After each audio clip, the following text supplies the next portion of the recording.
ভিডিওটা শেষ পর্যন্ত দেখুন, কারণ লাস্ট পয়েন্ট যেটা সেটা কিন্তু 100 জনের মধ্যে 99 জন জানেন না। আপনাকে ধরে রাখার জন্য এই কথাটা আমি বলছি না, সত্যি সত্যি ভিডিওর শেষে কিন্তু একদম সবথেকে বেস্ট পয়েন্ট বলা আসে। চলুন শুরু করা যাক।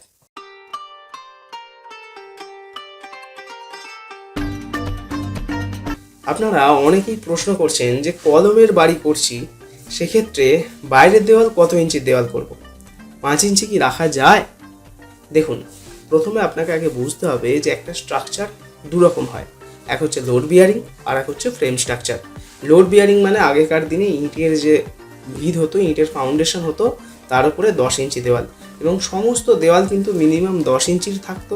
আরও আগেকার দিনে যদি যান দেখবেন 15 ইঞ্চি 20 ইঞ্চি থাকতো, কিন্তু 10 ইঞ্চির নিচে কিন্তু লোড বিয়ারিং বাড়িতে রাখা যায় না।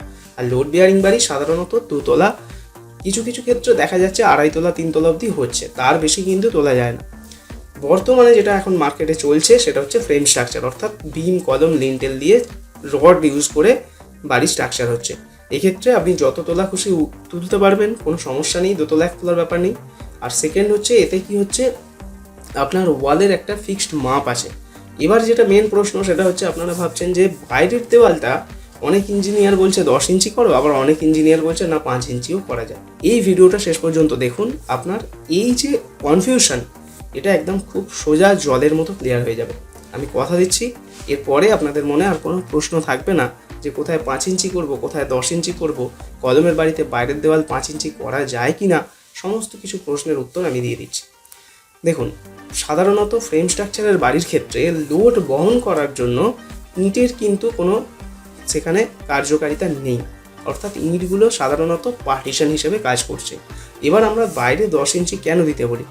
লোডের জন্য কিন্তু নয়। লোড যদি চিন্তাভাবনা হয়, সেক্ষেত্রে কিন্তু 10 ইঞ্চি দেওয়াল আপনার বিল্ডিংয়ের ক্ষতি করছে। কেন? কারণ 10 ইঞ্চি দেওয়ালের লোডটা বেশি, ভারী হচ্ছে, আপনার বিম কলমে কিন্তু চাপটা বেশি পড়ছে। এইটা হচ্ছে লোডের কথা দেখতে গেলে, মানে লোডের কথা বিবেচনা করলে। কিন্তু 10 ইঞ্চি আমরা দিচ্ছি কেন? দুটো কারণ। এক হচ্ছে থার্মাল এক্সপেনশন, অর্থাৎ বাইরের যে হিটটা, গরমটা, সেইটা কিন্তু 10 ইঞ্চির দেওয়ালে কম আসবে, অর্থাৎ 5 ইঞ্চির দেওয়াল হলে আপনার ঘরটা কিন্তু হিট হবে। সেকেন্ড হচ্ছে কি, ড্যাম্প। অনেক জায়গায় দেখা যায় যে ড্যাম্পের জন্য 10 ইঞ্চি দেওয়াল বেস্ট, অর্থাৎ 5 ইঞ্চি দেওয়ালে কিন্তু খুব সহজেই ড্যাম্প হয়। কিন্তু এই কথাটা আপনাকে আমি গ্যারেন্টি দিয়ে বলতে পারি, এমন অনেক বাড়ি আছে যাদের 10 ইঞ্চির দেওয়াল, তারপরেও কিন্তু ড্যাম্প হচ্ছে। যারা ভিডিও দেখছেন, যাদের এরকম আছে বা দেখেছেন, অবশ্যই কমেন্টে জানাবেন। অথচ আবার ঠিকঠাকভাবে প্লাস্টার করে এমন অনেক বাড়ি আছে, আমার নিজের তৈরি করা অনেক বিল্ডিং আছে, যেখানে 5 ইঞ্চি দেওয়ালেও ড্যাম্প হয় না। তো এই কথাটা আপনাকে মাথায় রাখতে হবে। হ্যাঁ, এবার গরমের কথা যদি চিন্তা ভাবনা করেন, সেক্ষেত্রে কিন্তু অবশ্যই 10 ইঞ্চি দেওয়াল ভালো, তাতে কিন্তু হিটটা অতটা আসবে না। এবার আশা করি এই পয়েন্টগুলো আপনি বুঝতে পেরেছেন। এবার যেটা ব্যাপার হচ্ছে, আপনি যদি কস্ট সেভিংসের কথা চিন্তা ভাবনা করেন, অর্থাৎ খরচ বাঁচানোর জন্য চিন্তা ভাবনা করেন, সেক্ষেত্রে কিন্তু আপনাকে বলবো যে আপনি নিশ্চিন্তে 5 ইঞ্চি করতে পারেন। সমস্যা একটাই, যে আপনাকে ভালোভাবে প্লাস্টার করতে হবে এবং ভালো ড্যাম্প প্রুফ বা ধরুন ভালো প্রাইমার বা ভালো ওয়েদার কোট রং, সেটা আপনাকে ইউজ করতে হবে। তাহলে আপনি নিশ্চিন্তে থাকুন, আপনার কোনো ড্যাম্প আসবে না, কিন্তু হিট আসবে। আপনি যেহেতু খরচ বাঁচাচ্ছেন, সেহেতু হিটের কথা ভাবলে আপনাকে হবে না।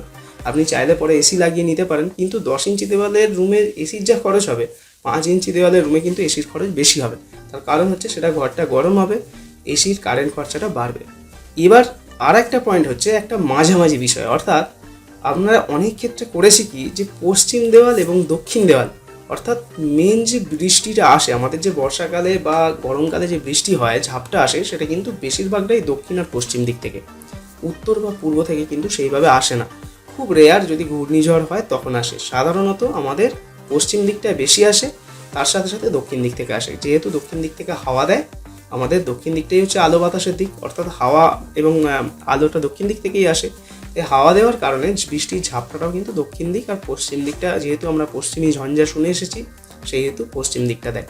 তো আমি রেকমেন্ড করব, যদি আপনার মনে হয় যে সমস্ত কিছুর থেকে বেটার কিছু করতে চান, অর্থাৎ বেটার চয়েস যেটা, সেটা হচ্ছে পশ্চিম দিক আর দক্ষিণ দিকটা 10 ইঞ্চি রাখুন, রেখে বাকি সব 5 ইঞ্চি করুন। কোনো সমস্যা নেই, আপনি নিশ্চিন্তে করুন, 100% গ্যারেন্টি দিচ্ছি আমি, কোনো আপনার বিল্ডিংয়ের ক্ষতি হবে না। কিন্তু হ্যাঁ, এবার একটা জিনিস মাথায় রাখতে হবে, এইটা কিন্তু ভুল করলে হবে না। আপনাকে ধরুন দেখা গেল দুটো কলমের ডিস্টেন্স অনেক বেশি, বা আপনার বিমটা সেইভাবে রড পর্যাপ্ত দিচ্ছেন না, সেক্ষেত্রে কিন্তু আপনাকে 10 ইঞ্চিই করতে হবে। কারণ ফ্রেম স্ট্রাকচারের বাড়ি আপনি ভাবলেন যে 4-12 রড দিয়ে আমি বিম দিয়ে দিই বা কলম দিয়ে দিই, তা কিন্তু নয়।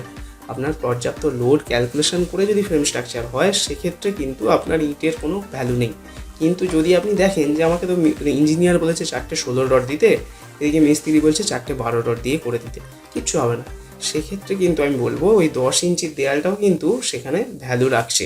সে কিন্তু লোড বহন করছে ওই বিমটার বা স্ট্রাকচারটার, সেখানে বিমটা নামেই সেই দেওয়ালের ওপর শুয়ে আছে। যাই হোক, আশা করি এরপরে আর আপনার কোনো কনফিউশন থাকবে না, কোথায় 5 ইঞ্চি দেবেন, কোথায় 10 ইঞ্চি দেবেন।